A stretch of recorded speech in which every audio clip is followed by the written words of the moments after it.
Voorhees.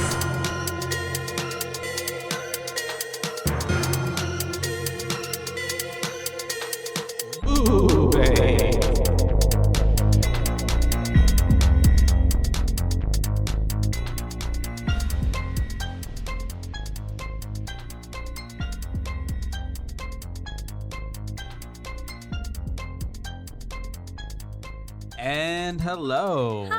Hi. How are you today? I'm doing good. How are you doing? I'm here. We're here. We showed up. I feel very crispy. And where'd we show up to? To Rogue Media Network. Oh, to Boobays. Boobays. Podcast. You know, both are true. Both are true.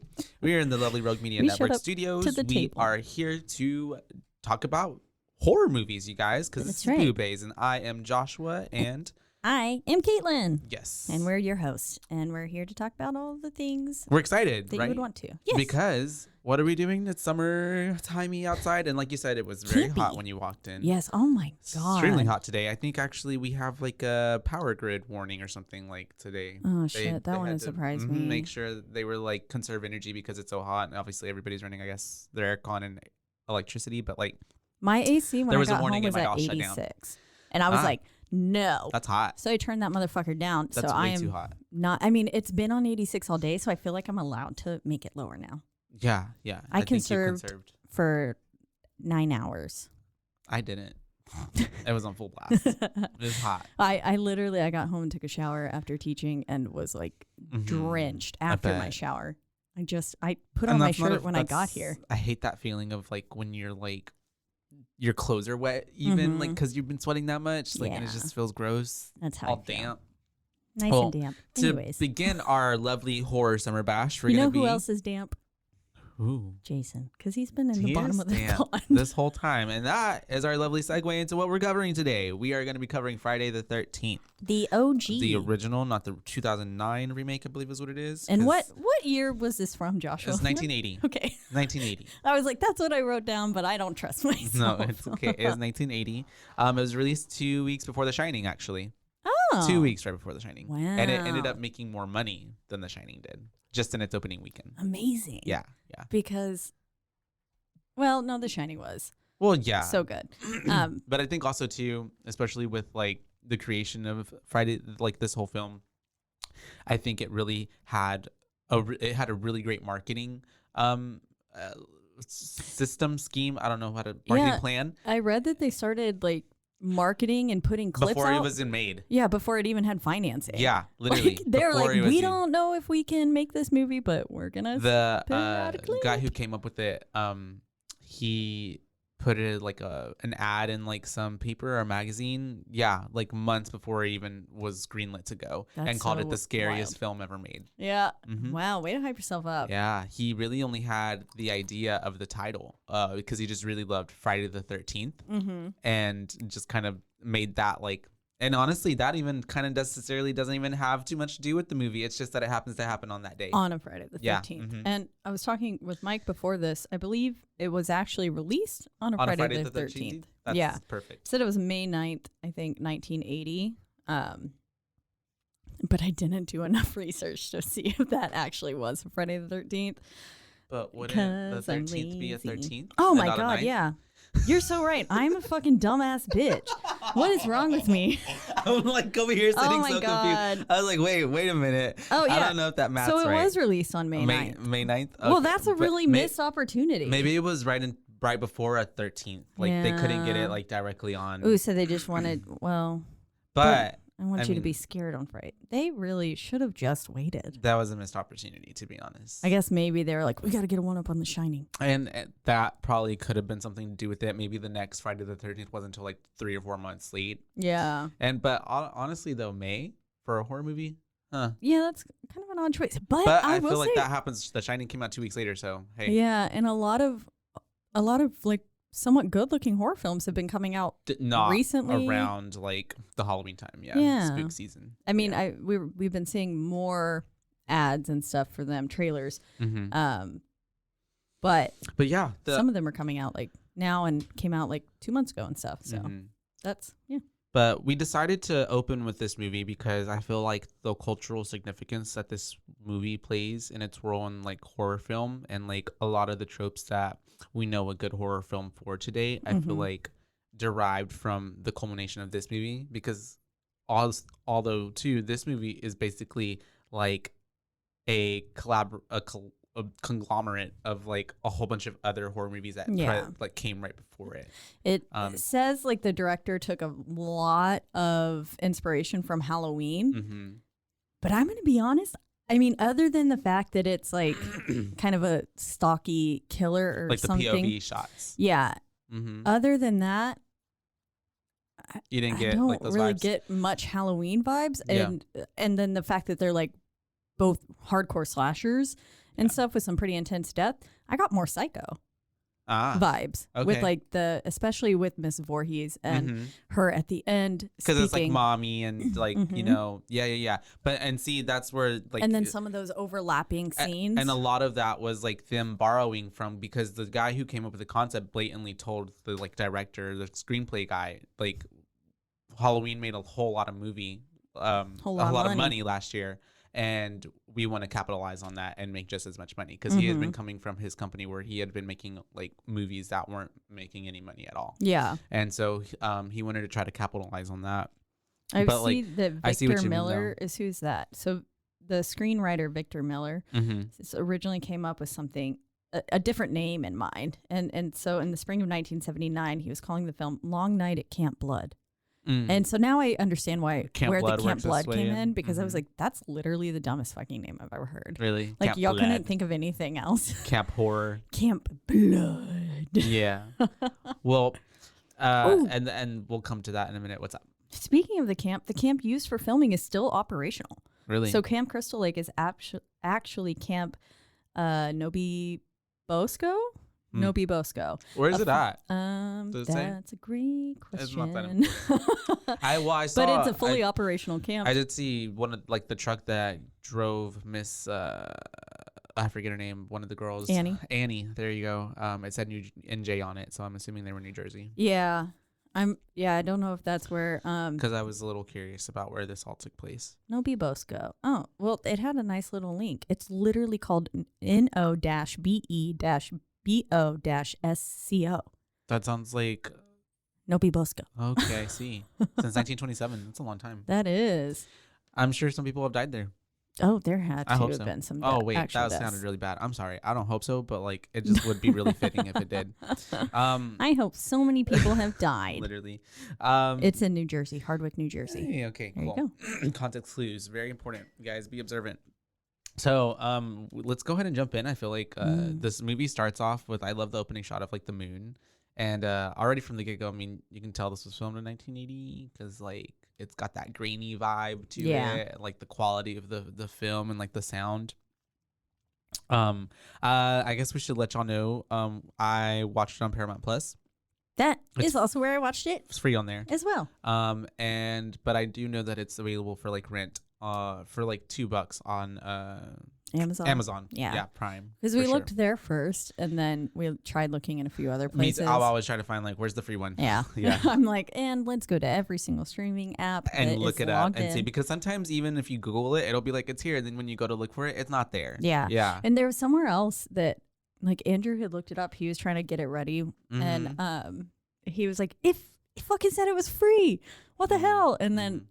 So then I was like, try something else. Try Paramount Plus, try something. And then he was like, I can hear like his verbiage saying that. Like I can hear him and his voice. That's funny. But yeah, so we have them opening up. We have us hearing some counselors. They're singing What You Do at like a camp. It's 1958. It gives us a little time thing at the bottom. Vibes. It was very religious. It sounds like songs. a gospel song. Yeah. Yeah. They're singing a very religious song. The counselors are around the fire, but you know they aren't acting religious because we have Miss. Well, we didn't get names. We have two counselors that are just kind of Googling each other, and I put the same too. They're ogling. I was like, ooh, these campers are about to fuck. But I love how right off the bat we get the classic like.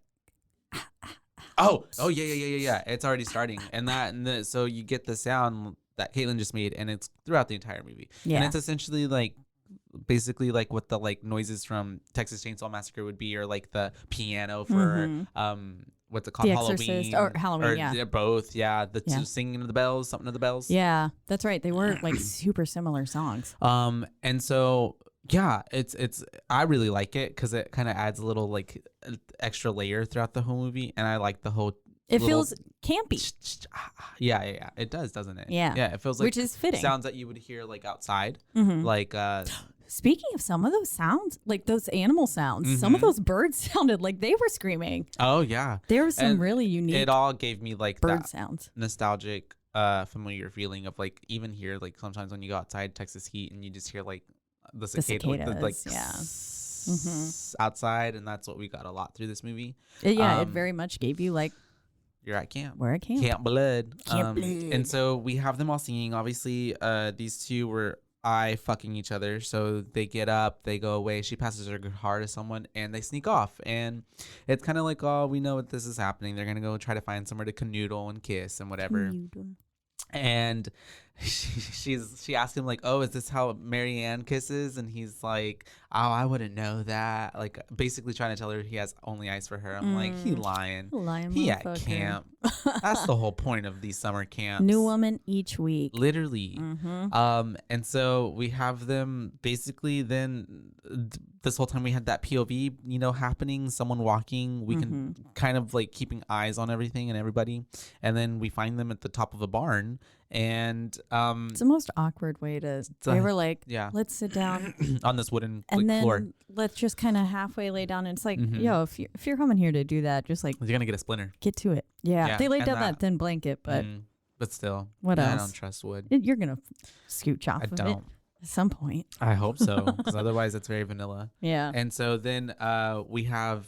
Basically, we can't see who the killer is, obviously. So, but they come up and they're like, "Oh my God, we're not doing anything. We were just messing around. Just you, literally on the floor, tongues in each other's mouths, and your clothes were like half unbuttoned. Like, we were Bible study. Yeah. And so we have the boy, which is kind of comedic. He gets stabbed and right in the stomach, and then we have this chick. The way she runs around.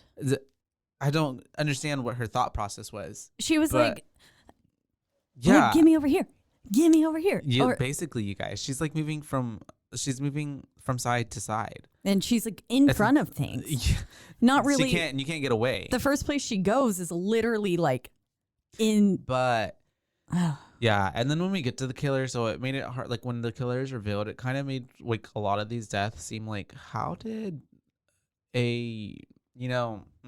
someone's weighs less than me, like older age, like accomplish all this and not get overpowered by one of these, by at least one of them, one of the teen boys. Some of them, like especially this one, some of the other deaths were pretty clever and took them by surprise. Yeah. But yeah, especially these, like they could have, I mean, I guess they were caught off guard, but just like a fucking kick to the gut. I think that's just us though. We're survivors. Risk getting my leg chopped off. We're not gonna like just take it. Face. Yeah. But yeah. Anyway, so we get our first two deaths of the movie already, opening it up, like not even like 5 minutes in, and we have them dying in kind of this kind of ridiculous, not ridiculous ways, but it's just kind of funny. And then we have like whenever the girl finally gets murdered, which it doesn't show, but we have that zoom into her face where it just like pan. Yeah, it just freezes, and then we get this long zoom in into her agape mouth, and then we get a title sequence of Friday the 13th coming in, which I thought was pretty cool. I like that. And then we have the glass shattering. We get the music. The music throughout this movie was sometimes a bit like I feel like they were trying a little too hard with the score. I feel like they were trying to get like, we need like a Halloween moment or like something, but a lot of the times it just felt very like it was jarring and a lot, and like especially towards the end, it was grinding. It was annoying, like on the ears. The last scene, like the lake scene, that music, it's like it was trying to be tranquil, but then it was so dissonant and loud that I was like, this is a little much. And then at the end of it, it got more like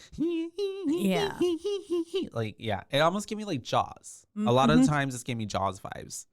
So which also goes to show like they were kind of like not ripping off, but trying to emulate all these other feelings that you got from these other scary movies up until this point.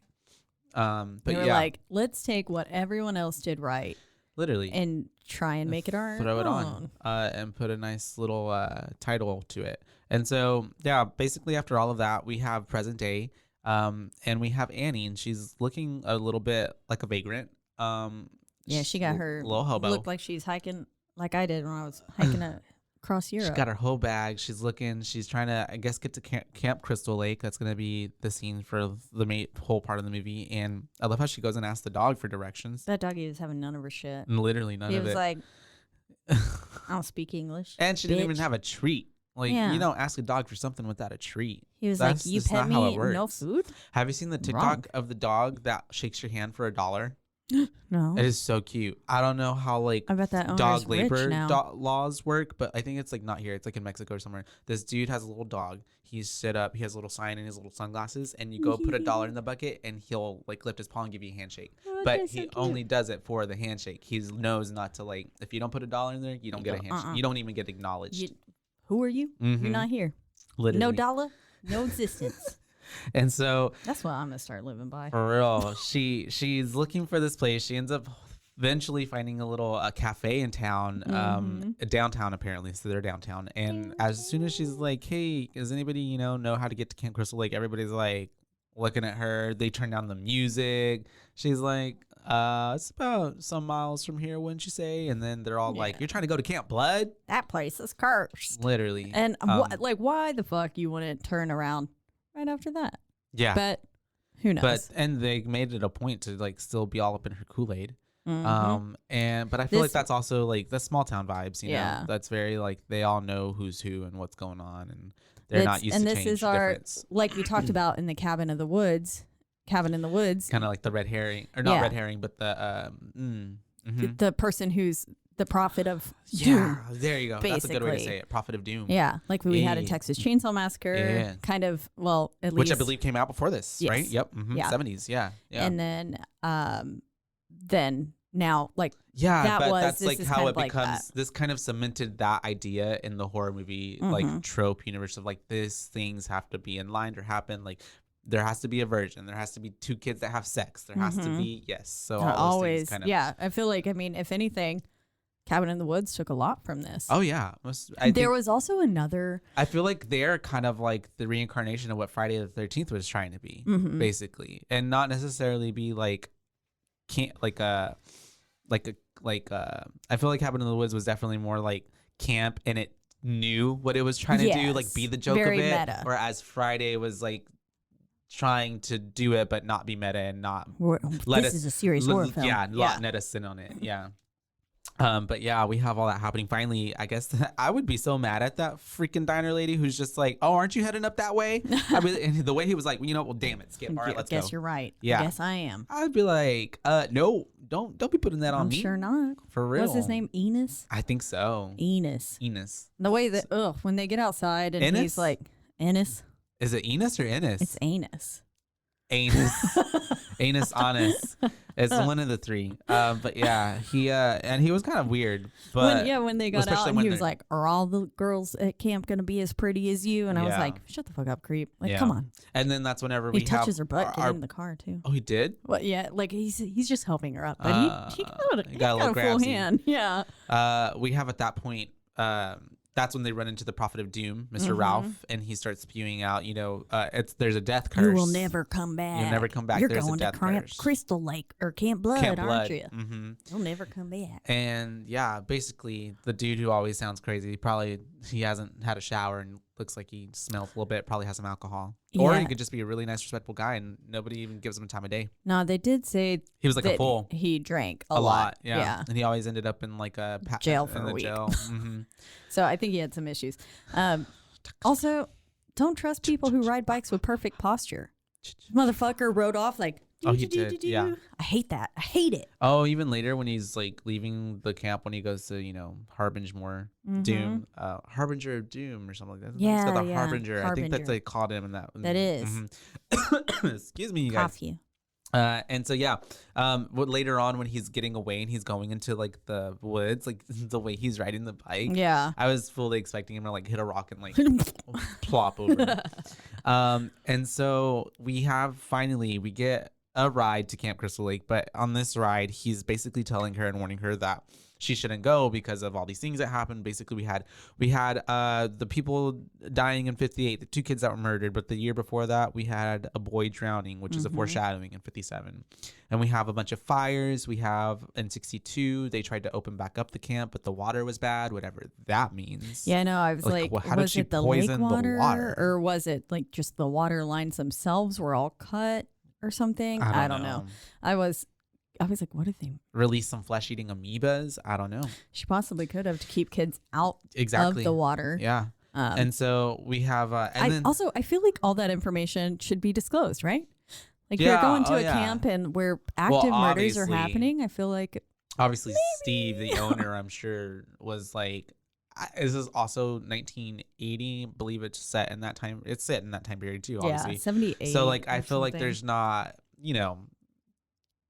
there's not as many like rules for working, if that makes sense. There definitely wasn't. Like, a lot more shit flew. Yeah, exactly. Under the radar. So yeah, these campers are not aware basically of like all the bad stuff that has happened at this camp.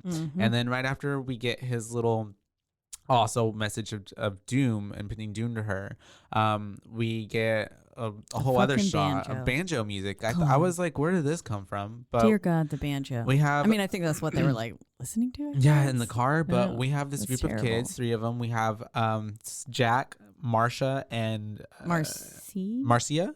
Is it Marcy? Is it Marcy? Okay. I think so. And Ned. And Jack is played by Kevin Bacon. And I feel like Ned is someone too. He's he gave me very. At the time of this coming out, Kevin Bacon actually wasn't the most popular. No, he didn't get popular until like I think 4 years later with Footloose in '84. Because he had one role or a couple roles in some big films right before this. Yeah, he'd had a small role in Animal House, and at the time, the biggest name in the film was Harry Crosby, the son of the recently deceased singer Bing Crosby. And he played Bill. Bill? Oh, really? I recognize Ned though. Ned, was he's like definitely when he gets older, like in other films. Like I recognize him in his like 30-ish form, not whatever age they were there. Little. Who? Like he just looked so young. Ned? And yes. Oh yeah, he looked very young. And so yeah, we got a Kevin Bacon, we got Ned, we got Miss Marcy, and that's whenever they get to the camp, they pull up, and we have Steve, who is their boss outside. He's chopping some wood. And he was wearing shorts like yours. Oh, yeah, I noticed. I was like, oh, those are Josh shorts. And so we have some nice 1970-ish, 1980s short shorts. He's chopping wood outside. Everybody pulls up, and that's when he's like calling everybody to help. I guess if I was looking pretty good, I would also. You got to. Yeah, I'd be doing short that too. I also just hate pants. I can't wear pants. Well, I mean, I can, and I do. But whenever I do, just know I don't like it. So he was in the remake as well. Really? Mark Nelson was, yeah. Ned. Yeah. Neddy. Yeah. Cool. I have to look it up. Mark Nelson. Watch him not even be who I thought it was. He gave me.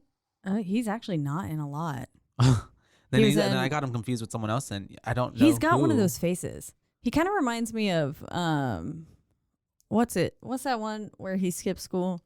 Ferris Bueller? Yeah. He kind of gives me his face vibes. That's interesting. You know who he gives me? Especially in this picture, I guess. I think it's one of the Brady Bunch kids. Oh, yeah. You know, I think it's one of them. But he's like, I don't fucking know. Yeah. But anyways, we got them all helping Steve out now. We have Alice rushing out because Steve caught her. From the get, you can tell Alice is our final girl. Oh yeah, she gives major final girl vibes. I can't. She does, especially because she kind of like her role in the movie. I feel like a lot of it is anchored towards her, whereas the other counselors kind of have like little side things going on. They go off, but we're always kind of gravitate back towards her. Yeah. She just comes in and she's a boss ass bitch. Yeah. She's getting shit done. She's building shit. Good for her. Telling people where to go, what to do. She's kind of, I guess, like a assistant to Steve. Command. Yeah, but then also but it's only because he's like trying to sleep with her. Yeah, that's the vibe I'm getting. He's kind of a because too. We have her helping them. We have like they're getting situated. They're talking. Everybody kind of meets a little bit, get some names. But then we have her trying to hammer in the little gutters or whatever that's happening up there. And that's whenever he's talking to her. And that's when we get the vibe of like, I feel like she wanted to leave, but he was just like, just give me another week, another chance. Like if you don't and it was like, what did you try? Yeah. That's what it felt like. They were alone. He tried some moves that she wasn't down for. And probably because gave then her creep I guess vibes. she had also like she said that there was something she had to figure out back home or that's something. true. She right? said Maybe she had a boyfriend. something to take care of back in California. Maybe it was she a was boyfriend. already in a relationship or something, and that's why. And she was like, there's layers. I have some personal reasons, and that's why I don't want to be here. But yeah, she had a sketchbook just laying by her ladder. I thought that was weird of him too to just pick that up and start looking at it. Yeah, it's like, bitch, that's not your property. Getting all up in her business. But I guess she had drew a picture of him. He's like, you're talented and pretty. I was like, okay. No, duh, bitch. I know I'm pretty. Yeah, but that happens. He kind of caresses her hair a little bit, which is weird. I love the sass she gives him the whole time. Because when he's like, do I really look like this? She was like, you did last night. And he was like, really? And she was like, you did last night. And she just like keeps giving it to him the whole time. I loved it. She stands her own.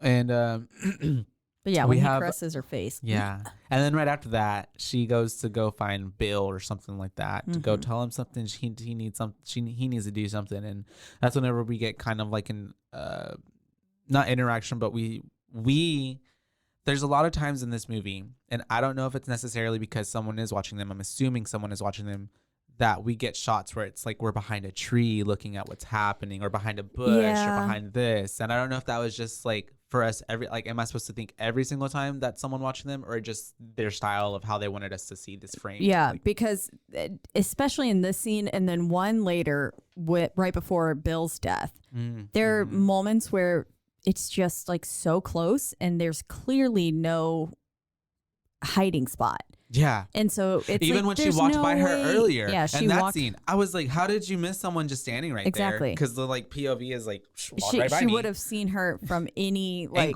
angle around that tree. Yeah. So I was like, is this supposed to be the killer? That's why I was wondering. I was like, wait, maybe it's not a POV and it's just how they chose to like show us what's happening. I think I wrote that later. Or maybe we're supposed to feel like that POV or killer. You know, they're trying to put us in those footsteps. Yeah. Because later in my notes I wrote, because it's kind of like a whodunit, but not a whodunit, because it's like we know none of the counselors are doing it. Yeah. But we don't know who is like just stalking these kids. And they try to make you think that, I feel like they try to make you think that Steve did it with the Jeeps and stuff and him being gone the whole time. Yeah. But especially because it felt like at that moment, when she was talking to Bill, it looked like a creeper guy, like being like, who's my girl talking to kind of thing. Like, yeah. But then they honestly executed that kind of poorly because whenever Steve does leave in the Jeep and stuff, he has the top down. And then basically immediately it flashes to Annie hitchhiking again. I don't know why I had that inflection. Sorry. Hitchhiking. No, she's hitchhiking, which also, too, I put this bitch Annie is just getting in anyone's car. Yeah, which is not Which I guess what safe. she used to do back in the day. Yeah, but that's also how all the murders happen. That's true. And so we got that's Ted why Bundy, we don't hitchhike. We got all them. Yeah. But so then whenever you see the Jeep again, the top is up. And it literally is like the next scene. If they would have waited and then showed Annie like getting picked up, maybe like, I don't know, like 30 minutes later, I would have been like, oh, wait, he had time to put that hood up. Well, because even the whole thing with Annie as well, like, she's just there to die and not even like a part of the whole other story. Like, it happens like a side plot. Yeah. Because at this point, basically, they're like, well, everyone's here except for Annie. That one who's supposed to cook for us. No one's here. And so we're like, okay, well, she hasn't made it yet. Yeah. And then that's when Steve leaves, and he's like, I'll be back sometime after lunch. That's right. Yeah. And he was like, it's also supposed to rain, so make sure you get as much done as possible. And then these motherfuckers go swimming. That's right. And I was like, I feel like as anyone would do when their boss leaves, right? Yeah. And so they're all getting whatever. Oh no, because at that point, whenever Annie gets picked up by that Jeep, we have her talking to this person in the Jeep, but then they pass the camp. Yeah, and she's they accelerate past the entrance. And she's like, please let me out. And they're not letting her out. And she freaking jumps out of the Jeep, and then goes running into the woods, and she's getting chased, obviously, by whoever is in the vehicle. But yeah, it just kind of for me sucked for Annie because she just like ends up on a train and just gets her neck sliced. Like, and the practical effects of that were really good. Yeah, no, throughout the movie, they had some pretty good practical effects. They had Tom Scavini, I think that's his name or something like that, and he's really, really big on like practical effects. I believe he was worked on Shaun of the Dead before this as well. Okay. So, and throughout later in his career too, he's done a lot. Yeah, it looked really good. We did skip over one part that I think is important. We should mention. What happened? So basically after Steve leaves and stuff, and no, wait, it's actually before that. When is it? No, it's after. He says basically right after the storm's going to roll in, and he this is the one scene that happens in between him leaving and then Annie getting picked up. Gotcha. And it's Brenda is out there putting the archery, right. What is that called? Target out there. And then Steve fucking shoots an arrow. It's Ned, sorry. Yeah. Yeah. Ned shoots an arrow and is like, I guess that's how he's flirting. Yeah. But because then he's like, do you want to see my trick shot? Yeah. And he was narrowly very close missed to her. hitting her. Yeah. She had set it down. It went right past her stomach, but that's some good foreshadowing. Oh, yeah. As to how she's going to die. And also Ned in itself, he's supposed to be like the comedic relief, I guess, or the funny guy in the movie, which always, like in the trope, we always have the one like dude who's kind of always doing a little too much, a little extra. Yeah, it's like, okay, bud, you need to stop. Calm down. Not everything's a joke. Yeah. And so, that's whenever we jump to Annie. She got basically murdered. So they're never going to have any food at this camp. And at that point too, that was a little earlier, but whenever she was talking to the guy in the car, she was mentioning how they were gonna have like 50 kids in like 2 weeks. Like they had, this should have been mentioned earlier too. Is like they're preparing. They're gonna open up the camp in 2 weeks.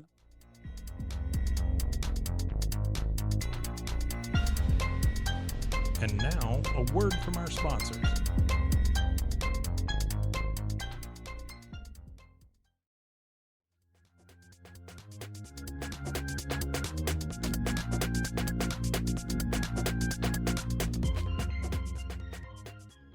So going back to her neck getting slit one more time. Yeah. I like the way that the blood didn't immediately shoot out. I like the way that it was like, you could kind of like see the fleshy and then it went. Yeah. I was like, ooh. Well, and a lot of the death scenes too in this, even if they do like have like a practical effect, they're very fast. And I guess because I think it's a PG-13 as well. And for back then, they don't show a lot of gore or too much like. I mean, the axe to the face is pretty intense. Yeah, I feel like that too. But other than that, and like Kevin Bacon's neck thing, and even Kevin Bacon's neck thing, I just mean like even too like whenever that does happen, it's like 5 seconds. Yeah, you're not seeing much. It's not a very quick. And there's not like a like, yeah. It's just sitting like there dying for 30 minutes. Yeah, literally. But continue for me. I'm gonna look up the rating of this when it was released. Oh yes. So basically after that though, like I said earlier, they go swimming. Even though they're all supposed to be working, they're like just hanging out in the nice little lake. It was a nice day and the rain was about to happen. So they need to cool off, I guess. And like you said, their boss was gone. So they're all swimming in the lake, just really kind of dicking around. And then finally someone's like, we need to get back to work. Yeah. And it's rated R actually. Yeah. So it was rated R. But it still, I feel like didn't show too much gore or anything like that. It wasn't too bloody. And then, so we have them needing to go back to work. And then that's whenever Ned gets the clever idea to pretend like he's drowning, which we see, again, which is too much. Yeah. Which is something that like, cool. if you've ever, it depends time and situation right here. Maybe not so great. I don't know. Like, I guess they don't necessarily know what's going on. So that does make sense. Yeah. That it's just like a regular day. They don't know they're about to get murdered. But then I'm thinking like there's the Sandlot where it's like cute and funny because it's like a little kid trying to, you know what I'm talking about? Do you know that scene in the Sandlot? Yeah. But which is probably where they got that from this maybe. But anyways, I was like, come on, Ned. So they go in, they go save Ned, bring him up. Brenda tries to give him mouth to mouth, which is what he wanted. And also, then he tries Brenda's to kiss her. dive into the water was so beautiful, and then Jack just fucking flops. She was like, I saw that. I am Grace, and then I noticed was like, that. It cracked me up. I was like, come on, boy. Like, you couldn't have tried that again? Yeah. Like, one more time to get a slightly better dive? Yeah, I feel like I don't even know how to dive, and I would dive better than that. He plopped in. But yes, Brenda's the one who gives him mouth to mouth, and then he starts making out with her. Yeah, which is not a cute way to trick someone into kissing you, but I guess they were flirty enough at this point that it was all right. And so after that, we have them getting back to the cabin to, whatever they were trying to do, get everything ready. And then we have someone finds a snake in the cabin. It's Annie. Is it Annie? Yeah. And it's the way not that Annie. Annie? Annie's dead. No, yeah, not Annie. Alice. Okay.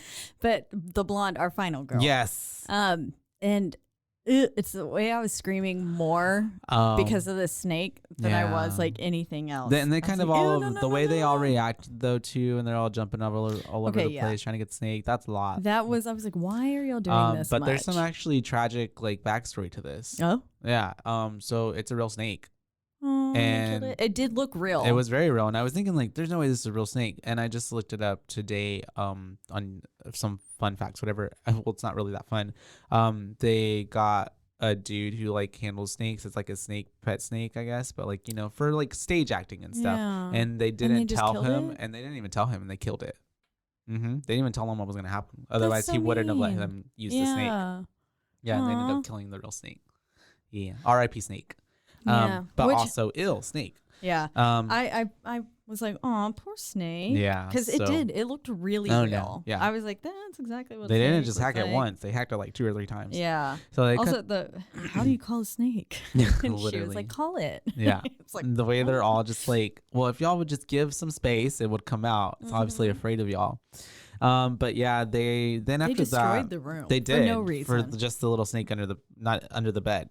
I also would have just left that cabin and never went back in. But yeah, I think it was Alice who said, or was it Brenda? She's like, I can't sleep with the snake in here. You gotta kill it. Yeah. So poor Snake Gate. We have that happening, and then after that, we have them outside doing some shit, and then that's whenever the cop shows up. We have Ned appropriating culture. Yeah. I was like, but yikes. I will say he was looking like a snack. I was like, I don't mind the outfit. He did have some very small shorts some on. Booty shorts. And so the next cop comes and is basically there's so many harbingers of just doom in this movie, because he's also just another voice that's telling them like, this place is not okay. This place is not okay. Y'all shouldn't be here, and saying like, if y'all are here, we'll to not like, yeah, basically looking for Ralph. That's when we get more information on how like he's a drunk, and he just like, also I guess it's trying to like make it seem like, he's crazy. So everything he said earlier could like not be true, I guess, in a way, but we already know what's about to happen. But yeah, we have that whole interaction with the cop, and it's funny because like at the end he's like, what does he say? He's like, we ain't gonna stand for no weirdness out here. Yeah. Yeah. So I think so. You can already tell. Keep your nose clean. Yeah. This is just another, adult figure basically telling these kids to like act right. Yeah. Because he immediately comes up and is like, what have y'all been smoking? And he's like, that's right. The weed, dig it. I was like, what? Because even they're like, what are you talking about? What the hell? Yeah. And he's like, I don't smoke. It causes cancer. Anyways. And so immediately after that, we get the scene wherever they go back into the cabins, and Alice is in the kitchen, and she's going to that pantry. Yeah, and she opens it up, and that's whenever Ralph just pops out. He was just standing there, just ready. How long were you gonna wait? Yeah, for someone to open that pantry. Literally. Just, I came to warn you, but only when you found me. Yeah, because he was just like standing at the back, and I was like, I wonder how much time he had to kill. He was crazy though. In between, like he was crazy though. Maybe he was getting a snack, and she just happened to found him. And so he obviously gives another like warning of death. He says, "I am the messenger of God. You're doomed if you stay here. This place is cursed. And go." And that's whenever Ned is just like, I think you should just go. Yeah. You should leave. And then he does leave. And this is where I was just like, damn, this isn't as he's walking away, he's like, you're all doomed. You're doomed. He literally stood there to hide in the pantry for however long, come out, just to tell them 3 things and go. And then he leaves. He just dips. Well, kudos to him. He's like, you know what? I'm getting out of here. Yeah. I'm not going to stay. I'm surprised he went down there in the first place, though. Yeah. Like, you're going to die, sir. And how do you beat Annie? I mean, I know she's dead now, but yeah. Did he rode his bike down there and had all, and well, I guess all that while had she was beforehand? sitting there walking, and it's true. Maybe he knew a shortcut. Probably. Also, the time I guess could be a little off. And so, that's true. Anyways, he leaves, and I'm just thinking like, where is he going? But okay. He's probably he was a murderer the whole time. Yeah. I was like thinking too. There has to be like a joint. It could have been him. Two people murder, like Stu Mocker and Bailey Loomis. There we go. Like Randall. But yeah, Randall. We have then we look at Jack. Jack's with Kevin Bacon and Miss Marcy, not Marsha. I kept calling her Marsha, then I have it written down as Marsha. Marcy are making out. Ned's watching them. Oh yeah, like a fucking weirdo. Yeah, he's just watching also, them. the power is went out, and they've got a backup generator at this point. Oh, that's right. That's right. That's not. Because they went like to go do that. Just a small little scene, but yeah. Because that generator does come into play later. And at this point, I'm like, well, they were all eating lunch. And I was like, wasn't Steve supposed to be back by now? He's gone for a really long time. Yeah, he was like, the way I'll he be said, back I was after about to lunch. be back, especially because he said, I'm trying to beat the rain. Yeah. And yet it never started raining, and he still wasn't there yet. But at this point, after they're kissing or whatever, and then as Ned is watching them, he sees someone in another cabin. And that's whenever I'm like, no, Ned, do not go. But he goes to investigate, and that's whenever we kind of don't see Ned for a while. Yeah. And anyways, we're back to Jack. We're back to Marcy. They're kissing on the dock. They're just talking, and then that's whenever the storm starts happening. Oh, and Marcy has some weird ass dreams. She does. That's what I was like, is fucking Marcy the killer? Because the way that she was kind like, of trying to make it's so loud, and she said, I had this dream where the rain would fall so hard and it was just so loud, and I would cover my ears and it wouldn't stop until then the rain would turn to blood and it would just wash away, and then all the silence would stop. And I was like, I wonder if, like, that was a vision. That was a vision of what was about to happen to all of them. Yeah, that's true. Literally. I was like, I feel like maybe if she was a prophet, not sane, and wanted to murder people, like I feel like a lot of the times people hear voices in their heads and it's so loud, and then until they kill, does it only become silent? And so I was like, oh. Caitlin, is there something you have to tell us? The experience that you have with that story. We're all quiet now. Literally. And so we have them doing their little talking on the dock, and then it starts raining really hard, it's about to start storming. So we have them running off. Oh, also the lightning flashes, it looked like just headlights flashing on them. Yeah. I have no clue if it was, but it probably was. I would love to think that was how they made that effect. I'm sure. Because it was like stupid bright lightning. Didn't seem like they had like a huge budget for the movie or anything like that. That's true. So it could be, or something else, or just like, I don't know, some overhead lighting that they were flickering, literally, turning the lamp up and then back down.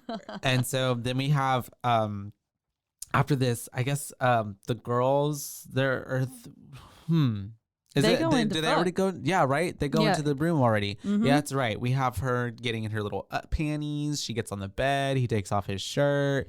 And I just want to know how they don't know Ned is on top of them. Ned is literally above them in the bunk bed above them. Like I know because I feel like it would have been eye level or something when they walked in, but it's very dark and there's no power, so that's one thing. And he has to light that little candle. Remember? Yeah, and there looked to be like some sort of like rucksack on the other side of Ned. So they didn't see from their perspective. He was getting blocked. Yeah, he looked just like a. There was one part where I feel like Annie did get up from.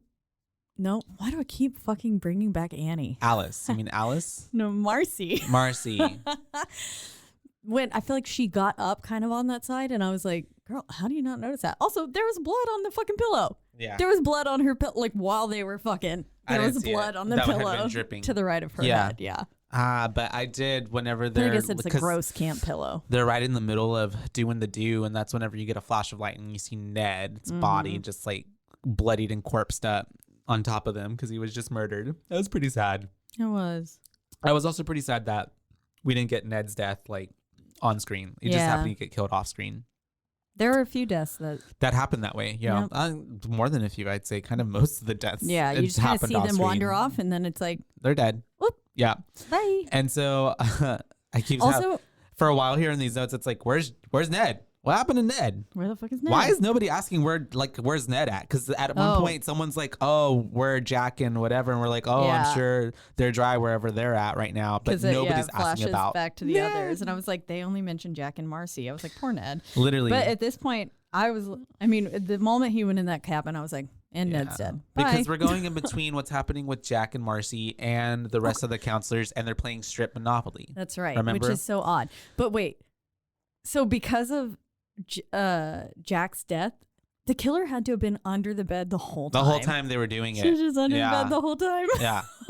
That's the funniest idea to me. And it's so funny, too, because we do figure out who the murderer is here in a little bit. But whenever this hand comes up and holds his head and then goes like, it's the man's hand. Yeah. You can very clearly, a lot of times, like other body doubles in places where it should have been. Just like Halloween, when there were multiple people playing Michael, there were multiple people playing the killer before they finally reveal the killer. Yeah. Yeah. Because there are some points where it's like, you just see like just the boots. Yeah. Or something. And it looks like a total, like a man. Yeah. Like, yeah. Which, like, wear whatever you want, but those were man's feet. Yeah, you can tell. Men's feet. A few times. And even later, when someone gets thrown through the, like, you can tell that's not her body. But yeah, we have them playing the strip Monopoly. It's all scandalous, whatever, some kids just playing around. And that's whenever we have all that shit happening with Jack, Marcy, and Ned also kind of simultaneously. Oh, and then while we were watching this, Andrew brought up a good point. He was like, so is this kind of like playing back to the beginning? Because right before that, they were all around the campfire, or like singing. In the they had a guitar room. as well. Yeah, in the guitar, like playing the guitar, singing. The second part where the dude is playing the guitar, that's actually the actor playing the guitar. And it was so pretty. Yeah, it was. Good job for him. But yeah, and then like while that is happening, we've got the couple going and having sex. It makes sense. And then they get murdered. Oh yeah. So I was like, oh. You're right. It's a parallel. Yeah. And also, which also is like, I feel like Mrs. Whatever, the killer also makes that distinct reason to like killing people, because they're like, y'all were too busy doing this, and this to be watching the children, you know? To be watching my son who's drowning. Them. Yeah. Especially the ones who are making funny. love. It just came out, a light bulb went off for me because he was playing the actual guitar, and you said that's Bing Crosby's son. So that makes sense. This does make sense. Music, because right. That makes sense. Duh. Okay. And so we have all that going on. We have the strip Monopoly then being over because for some reason they stopped playing, and then Marcy goes to the restroom. And Marcy's in the restroom. She hears sounds, and she's like.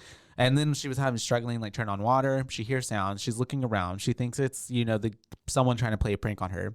And she's looking for them behind shower curtains. But before she dies, Jack dies.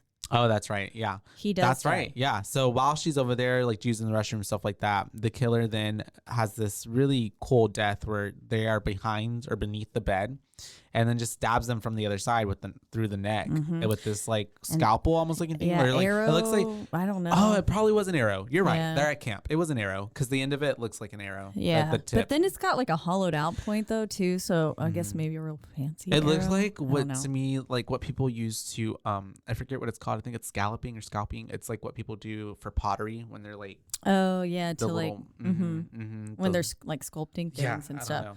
I don't know the correct phrase either, but. that scene was awesome. Yeah, the way that it poked up through his neck and you could like see the skin like protrude. And they did a practical. It goes they did what they did is they created a dummy neck and like this part, so like a bust basically, and then they had his head through a hole in the bed, and so he was there. And they had the fake thing, and they had a fake body like laid in the bed, and then just like, and if you looked at it closely, you could see the discoloration between his face. Oh, I'm gonna have to go back and his look neck at that. skin. You can totally see it. Oh, but damn. It's 1980s, so like. Yeah, I wasn't paying that much attention, and I was like, that looked cool. Yeah. I loved it, but yes, then Marcy is, and it's the way. Okay, were her and Ned like siblings? They gave sibling vibes to me. I never thought of that. Because also both of them throughout the entire movie kept doing impersonations. That's true. Like he did one and then she did one while they were swimming. That's and then true. she impersonates someone else. Audrey Hepburn, right? Audrey Hepburn. I know the first one was Mae West. Yeah. And then she's doing something, yeah.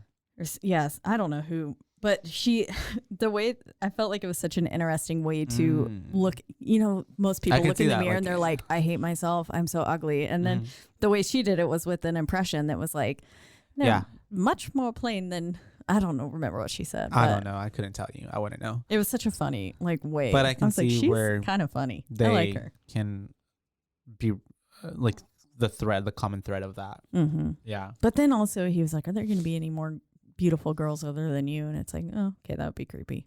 But so, I could see that still, though. Maybe they're just besties. Probably. Yeah. I don't know. But she's looking for him. Don't see nobody. That's whenever she's looking behind shower curtains. And then she looks behind another one after the first one. And she's like, guess it must have been my imagination. And then she turns around. And this is where we get a beautiful shot of an axe like in the air. And then it hits a light. And then it's the way that like it all happens. It's like, duh, duh, duh. Like, it's not like a... Swoop, yeah. It's like it's and steps her to her scream, getting murdered. Her like... Her eyes were closed, and I was like, bitch, you're just waiting for it. She was waiting for her to she was like, fly. yeah, she was okay, accepting time it. To die. Literally. Yeah. She didn't like try to move out the way or run or do anything. None of these people really do. They just allow their fate to happen. And it's time for me to die. Okay, goodbye. Her face, though, I was like, damn, you were doing so well. And then your death scream was pretty bad. It was a fake axe, obviously. But before the fake axe that's put in her head is like there. They used a real axe to like give weight to it, and like that's what hit the light and all that. They wanted it to like give more than just like her getting bonged with like a fake axe. Yeah, which I guess kind of worked, but also too, it just kind of seems like it's too like technical almost. Technical. I just hit the freaking microphone. It's too technical because like it doesn't happen at the same time, and you don't get like a wide shot. It's kind of like you get a shot of this, and you can get a shot of that. Yeah, and then the axe. It's very choppy. Yeah, that's the right word. It's choppy. But after her very dramatic death, that's whenever I think we get Steve. We finally get to see where Steve's at. He's like at the diner or something. And he's talking to the lady behind the counter, and he's talking about going back, and she's telling him not to, I believe, right at this point, because it's like still storming really bad. Yeah, and he was like, I have to get back to the counselors. They're probably like completely lost out there. And I was like, well, you only have 3 left now. So. Literally, you did lose them. And so we have that happening, and then simultaneously we have Brenda, who's gonna go get ready for bed or something. I'm assuming she's going to go brush her teeth and do all that. She gets her little green jacket. She and goes ran to the out restrooms because like strip poker got kind of shut down halfway because the door blew open. That's right. And so she just puts her little. I love that green jacket. It was very so nice. cute. Yeah. She like a just raincoat. puts it, raincoat on over her bra and panties, and then just like runs for it, and then goes and gets her stuff. Yeah, she's gonna get ready for bed, I'm assuming. She's doing all the nightly routine stuff, and that's same thing. Just like Miss Marcy, she kind of hears something in the restroom, and that's whenever she's smart and doesn't go check it out because she kind of dips out. But before that, while she's still like looking and doing stuff in the mirror, we get this little hand that like comes up around the shower curtain. And then it kind of goes away for a second. Which was contemplation on the murder. Like, is this the moment? Is this not? But then she ends up leaving too soon for anything to happen. Which I was like, oh, yay, that's good for her. Yeah. And then right after that, Brenda, good for you. We get another reaction where Steve's like at his car and it won't start or something happens. It's randomly breaking down. Yeah, it's randomly breaking down, and he gets picked up by a cop. And then the cop is going to take him to, which gives you kind of some false hope. Because you're like, oh, they're maybe almost there. He's got a cop. Yeah. Like, it's going to be fine. And then, no, it's not. Yeah. Because after that, we have them. Okay. We go back to the camp, and that's whenever Brenda starts hearing shit. Yeah. Also, in Brenda's room was a sink. And so I was like, why would she need to go? Why did she go to brush her teeth? Unless she was anticipating to take a shower. Yeah. And then was like, scared away whenever she heard that. Yeah, maybe. But I was just like, why the hell she would go all the way over there? She's just brushing her teeth. There was a sink right there. I don't even think she ever really did get to brushing her teeth. Did she? Yeah, I don't know. Because the water wasn't. She was having the same trouble that. Yeah, but she went to the second sink, which Marcy did fix. Okay. And then it did turn on. Gotcha. But she at least put something to her face. And so we have all that happening. Then Brenda is back in the camp, one of the cabins. There we go. And she starts hearing someone being like, "Help! Help!" outside, like a little kid saying, "Help me outside." Help me. And so most unconvincing "help me" of my life. And so obviously I would have been like, nah, fuck you. She goes to go check it out. And so leads her all the way. She has a heart. Yeah. And it literally takes her all the way back to the archery range, the arching range.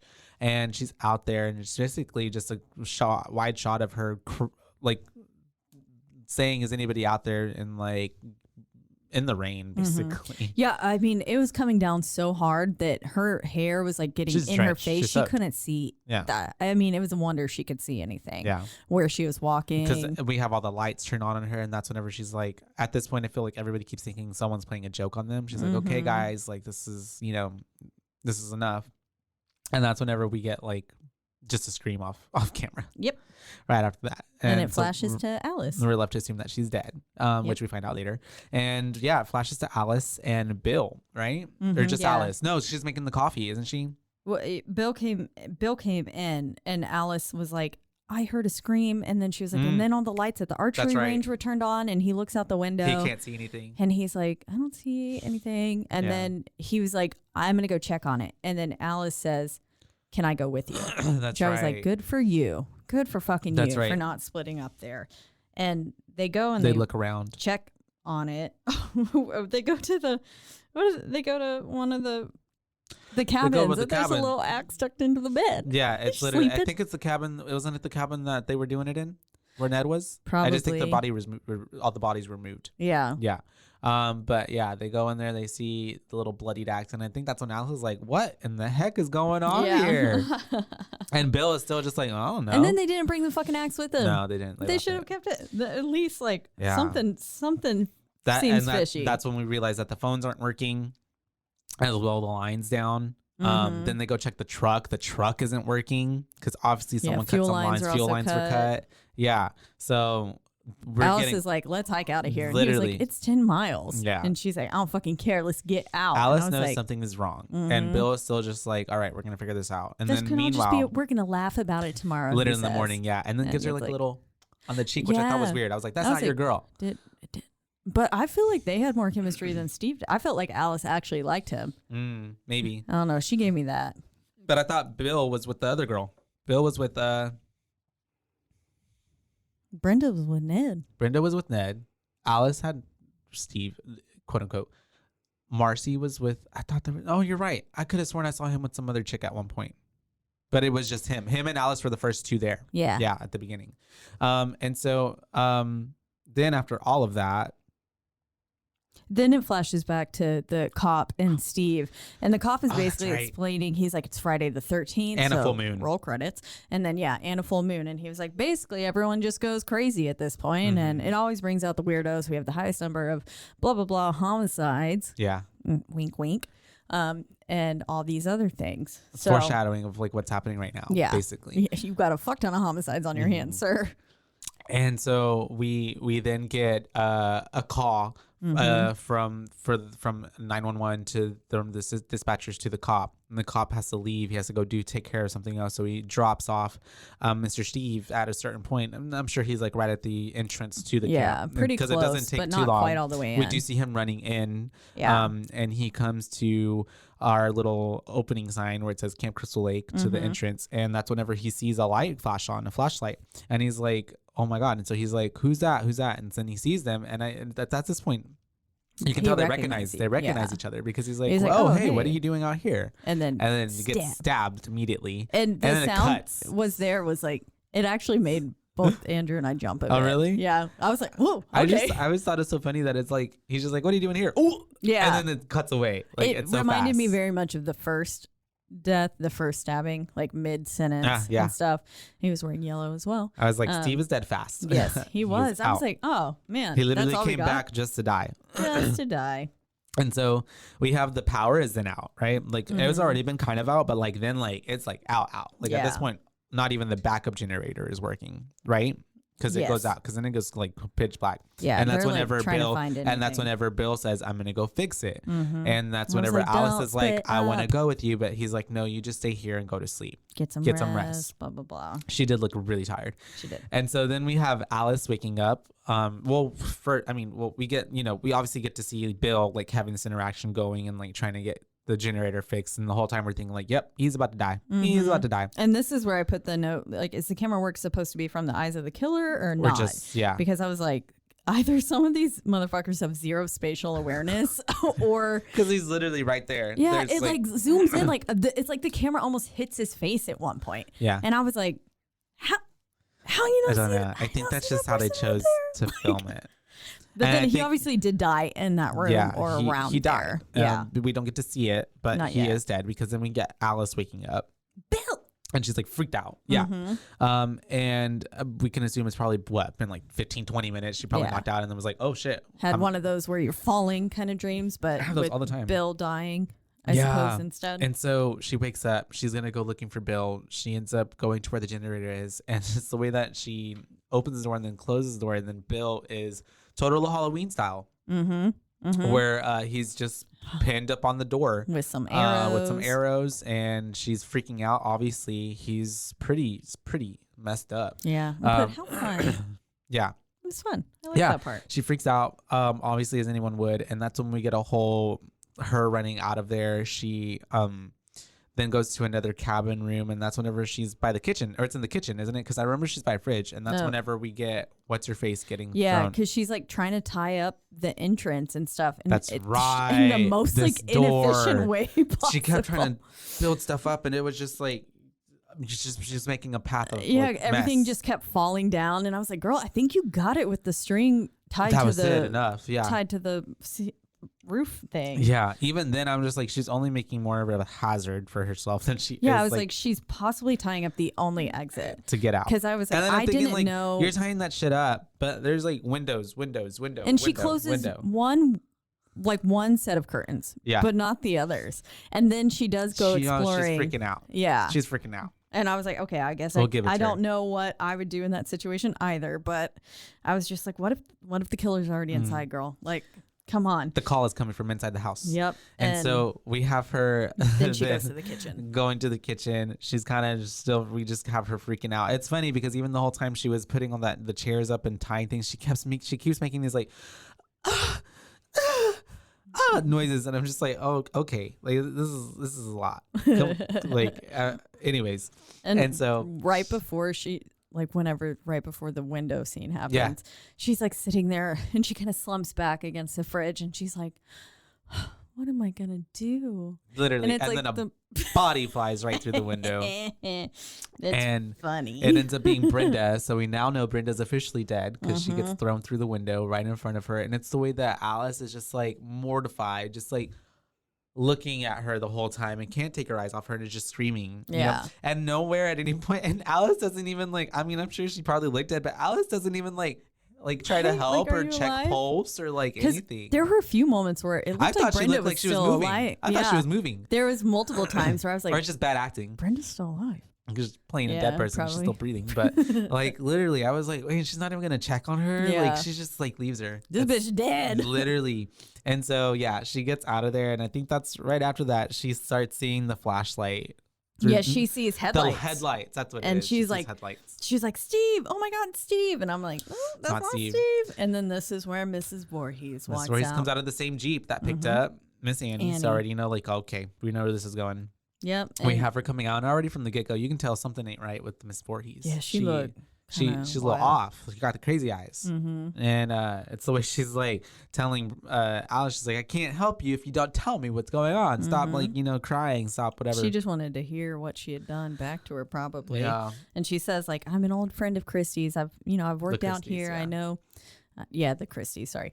I know all about this place, but I can't help you. I can't help you. Yeah. And then at one point she was like, no, we can't go in there. And she's like, I'm not afraid. And literally, because you're the motherfucking killer. Literally. Bitch, and so at that point, that's whenever we get the good old villain monologue and Miss Voorhees. She literally lets the killer into the building with her. Literally. And she gets revealing basically everything, what happened with Jason and what happened all those other years were basically her trying to keep the camp from reopening. I couldn't let this place reopen. Yeah. So we have all that revealed by Mrs. Voorhees, and at that point, that's whenever Alice is just kind of like, I don't think she knows what the hell she's gonna do. Yeah, especially when she goes, "Today was his birthday." Yeah, and Alice already at that point is like, "Shit," and that's whenever we have the psycho moments, I believe, too. Whenever Mrs. Voorhees is like, it's like flashing back to Jason's drowning, and he's like, "Help me, mommy," and she's like, "I will, Jason." I will. Yeah, and you're getting this like double exposure happening. It was given DID to me. I was like, she totally took on her son's persona as a traumatic, which is actually, I mean, it's a relatively common thing. Yeah, there was. I was listening to this one. I think it was like honestly like a zombie kind of story, like a real life zombie thing where someone died and then came back to life. But the whole time after the child's death, this mother was sitting there and had this alternate persona that was her kid because she couldn't let cope. go. Yeah, she had to keep some sort of like. And then I think the kid came back. It's fucking weird. I don't know. I'll have to find that and send that to you. Yeah. It's giving story from the Bible. I'm just kidding. Resurrection. Jesus said. And so, take anyways, on your child's persona. Literally. And so we have all that happening. We have then what got to be about 6-7 different fights between Mrs. Voorhees and Alice leading up to the finale. Andrew was getting pissed. He was like, just fucking kill her. Me too. I was like, is she not gonna like double tap at any point? Like, girl, like you gotta double keeps tap. just like knocking her out. And then this is at what point too for me, I was just like, is Alice the only person who had like some sort of fight in her? No, you're telling me nobody else put up a fight with this woman? Tried to at least do something. Yeah. Because she goes down surprisingly easy. Multiple times. But then there was a certain point where she was like choking her. I was like, you know what?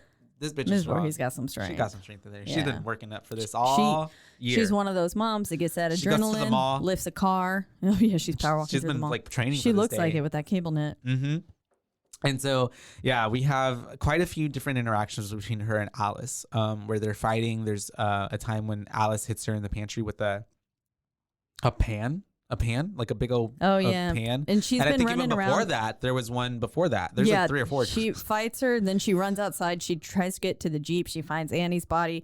Then she's running. She finds Steve's.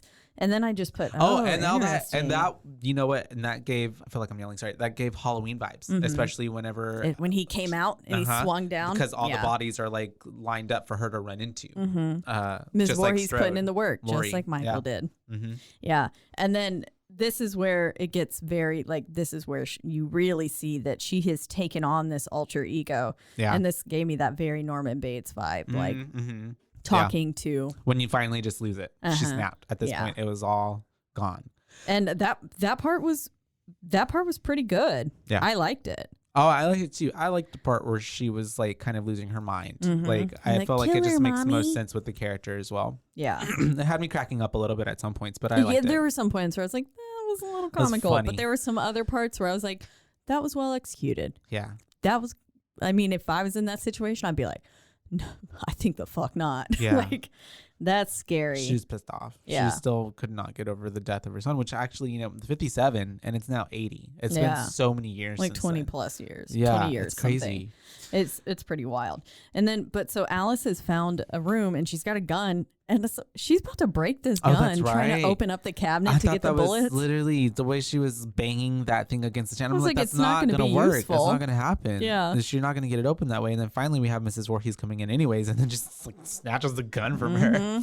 And this is where she says the kill her, mommy. Yeah. And she's like, I will. And I was like, ooh. And then it all ultimately leads up to them getting to the docks, getting to the boat area. And then finally Miss Voorhees comes towards Alice with the machete and they're fighting. And then finally, Alice gets the machete from her.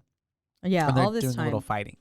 So even more hardcore like fighting. They're basically like punching each other, they're throwing each other down, and they're you're choking right. each other. She did hit her with the cast iron pan. She had hit her with the cast iron pan. She should have double tapped her then, and she should have hid behind in that bush longer before she went to the dock. Yeah, that's true. If she would have hid there longer, I feel like she wouldn't have been noticed. Made in contact with her. And I guess it is important to say that a lot of these actors were actually stage actors. A lot of them didn't have like experience like in theatrical roles or on-screen roles. They were like stage actors. So that's why I feel like a lot of this acting throughout the movie too, it's very like dramatic. Like we're performing for the people in the back of the crowd. Alice had that one line at the beginning whenever she goes to meet Bill and asking about like the thinner, and she goes, I don't even know if I'll make it all week. Yeah. That one, I was like, ooh, girl. Overacting a little bit. But it's because they're stage actors. Yeah, okay, that makes sense. And so, I felt like a lot of this is very theatrical in the sense of the stage, theatrics. Also, the way Ms. Voorhees was swinging this machete and half the times was the silliest thing. Silly. I was like, girl. But I loved her performance. How'd you kill people with that? And then finally we get the ultimate scene where Alice grabs a machete and then just whoosh, like a baseball bat chops off Mrs. Voorhees' head, and it's very comedic in the way too that this is shot. The head, like, it looks like it like kind of exploded off. Yeah, it was like boom, and then her hands are like up in the air. The dude that the way that they had the fake head on top of a stunt double's body, and they had it attached with toothpicks. That way it would really just like.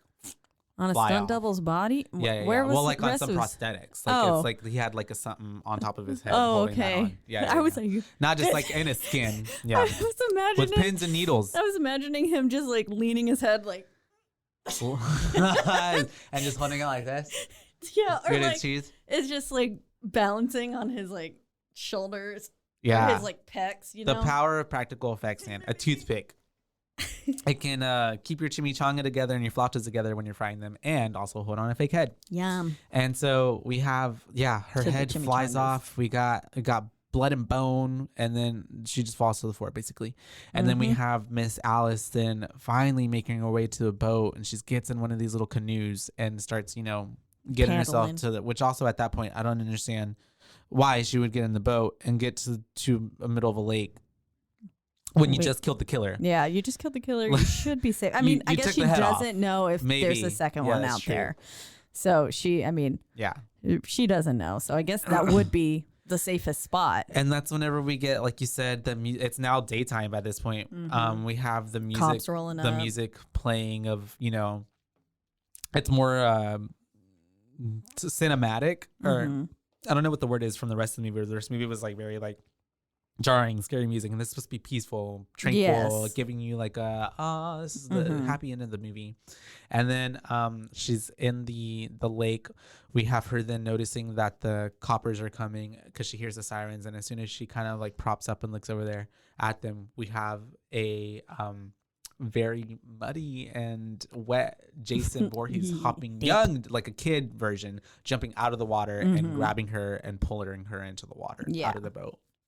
Just when you think think it's over. Yep. And that's when we then get like I'm assuming it's a dream sequence. Yeah. Right. But she wakes up, comes to you in the hospital, and that's when they're asking her all these questions, like, or she's asking questions. Sorry. She's like, are they all dead? And then he's like, find the boy? And she's like, did you find the boy? And he's like, what boy? And she's like, Jason, the boy who drowned. And he's like, Jason, the boy in the water. Yeah. And so she's like, that means he's still out there. And he's still there. And it doubles exposures back to the lake. And then it then settles on the lake, and we pan in. Yeah. It's a beautiful like sun glistening on the water type of scene. And that's it. And that's 1980s Friday the 13th.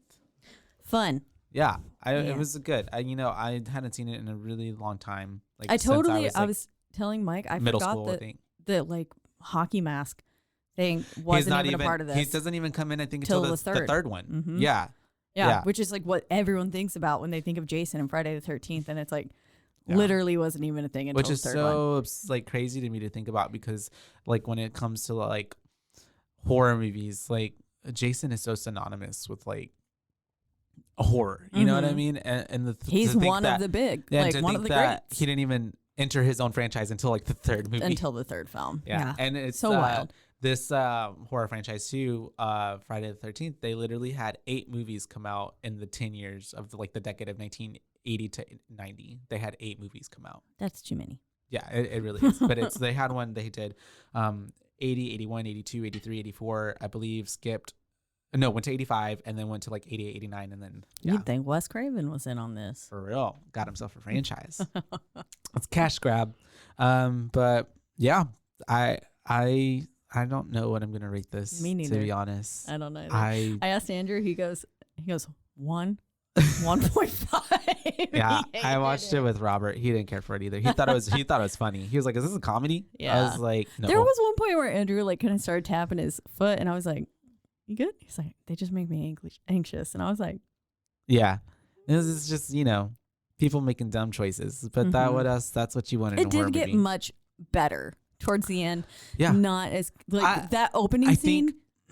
I think the biggest issue and qualm that I had with the movie, and it's not necessarily that it was bad, it's just that I feel like there was a lot of extra footage that could have been cut out that wasn't necessarily driving the plot anywhere. Yeah. Like having a 3-minute scene of her making coffee like wasn't exciting to watch. No. So if it was just a little condensed, it makes you feel safe enough and you don't know when it's going to happen. Like the release of tension and like regular and getting back to spooky. I just feel like if they maybe cut out like a good 20-ish minutes of extra whatever, it would be really solid. Yeah. But other than that, you know what? I'd give it like a 2. A 2? Wow. I'd give it a 2 yeah. out of 5. Why is that? Because of everything you just said. I give it a 2. You know what? I give it a 2022 2. I give it a 1983 and a half, if that makes sense. Because I need to remove myself from like where we are now and what we've seen and what is all made fun of this and graphics and where we are. Where if I was watching this in 1980, probably like 11 or 13 years old, it probably would have spooked me out. Yeah. Probably. Yeah. And I mean, at that, and for a lot of people, times, that's when they watch this. Yeah. So this movie holds like it's like special gravitas. I know. I feel I don't like we'll get like burned favorite. at the stake for having any other opinion that this film was great. And I do, like we talked about earlier, the cultural like significance, the impact. This film is iconic. Yeah. The amount of references that are in pop culture and everywhere else, like in a Nicki Minaj song. Yeah. It's Friday so the 13th. Many things. Guess who's playing Jason? Yeah. Come on. Exactly. Yeah. And man, what is it with them? Because Cardi B had the Nightmare on Elm Street bathtub scene in her Thought Shit music video. Yeah. And so no, that's Megan Thee Stallion. Yeah. Sorry. Yeah. But yeah, I don't know. Anyways, the amount of references, the amount of influence, hold such a like big place in pop culture. But I feel like more so the way just Caitlin, you're about to give it a 1. Jason. No. I was honestly thinking 3. In like the mindset, like you said, I was in 1980. Having to take yourself back. Mm-hmm. Yeah. Because overall, like it did get better towards the end. And I was like, okay, some of these practical effects were really good.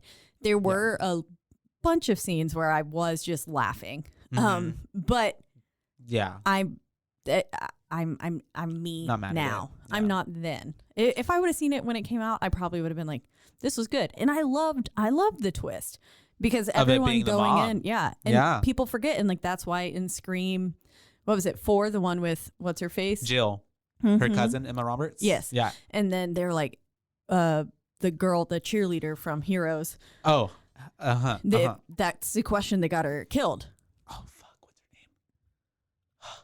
name? Yeah. Hayden Panettiere. What's her name in the movie? Kirby. Kirby. That's right. Yeah. Yeah. She's going to be in Scream 6. Oh, she is? Scream 6.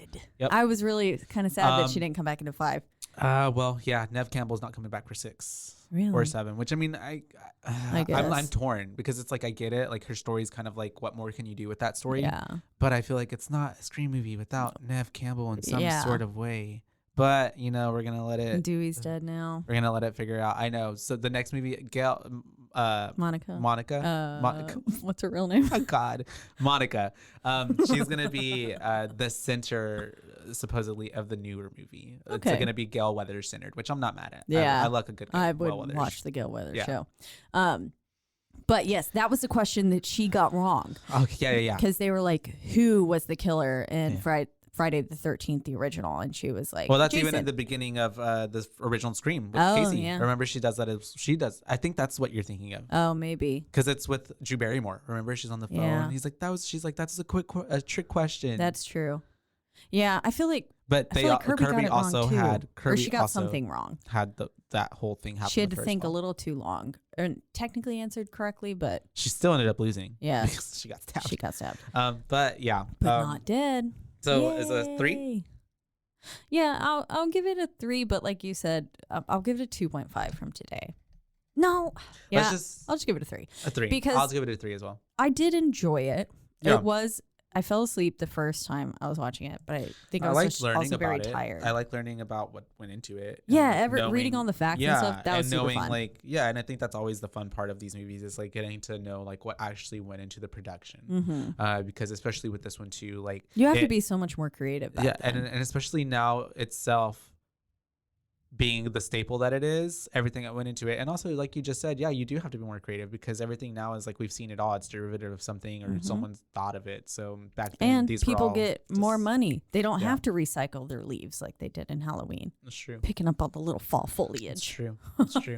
But yeah, overall, you guys, your boobies give 1980s Friday the 13th OG a 3 out of 5 boos. Yeah. Yes, it's a classic. It's a classic. If you're really into horror, I feel like you can't not say you are without watching it. To BH, I feel like even if you hate it, you gotta at least you have to have watch at least seen it. Yeah, just to know even to understand any reference that happens. That's in exactly other what I mean. Like that, literally the amount of references. Because there was this one film I was watching on Shudder that I think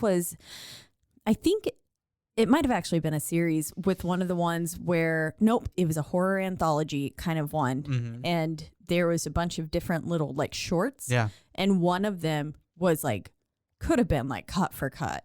Yeah, for sure. Or even Friday the 13th. Even American Horror Story season 9, Camp 1984 or whatever. I didn't get to see that one. That one is literally just Friday the 13th. This movie, but expanded into like 9 episodes. Literally. Yeah. Fun. Yeah. Well, so this one, we chose it, like we said earlier, because it's summertime and, you might be at camp. Who knows? You're doing campy things. You're going camping. I went to church camp like 3 summers in a row. Yeah. I hated it, but my family sent me. I had to get stitches once. I fell out of a tree. I had to get like 9 stitches in my knee. Super fun. But to stay on trend with the kind of summer-esque feeling and vibes, we are going to do Midsummer next. Yes, yeah. Yay. My favorite movie from 2019, hands down. Directed by Ari Aster, right? Yep. Not even just horror film. This was my favorite film of 2019. And Ari Aster is the same person who directed Your Next, right? He's tied to it somehow. Yeah. Don't remember he correctly. Did Hereditary as well. That one too, which we will be covering some point as well. Yes. Oh, because so good.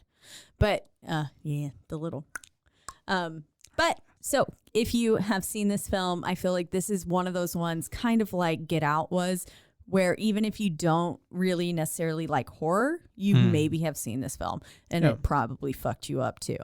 Yeah.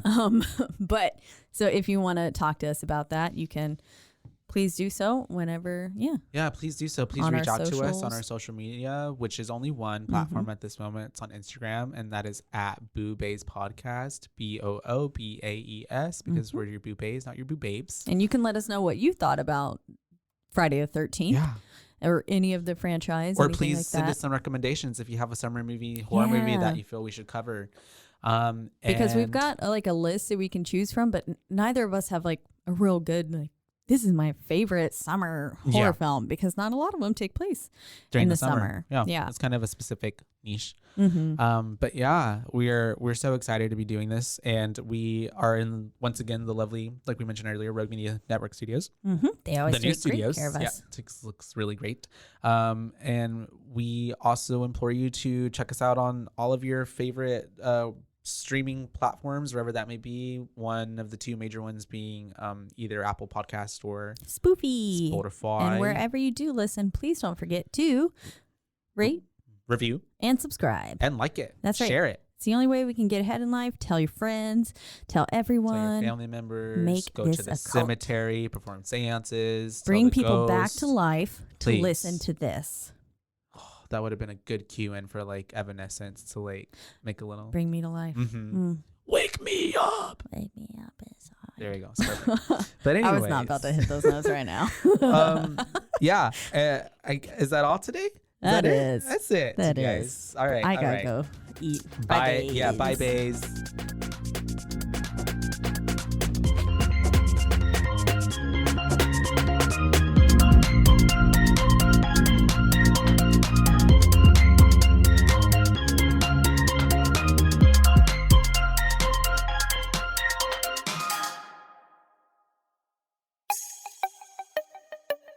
This has been a Rogue Media podcast.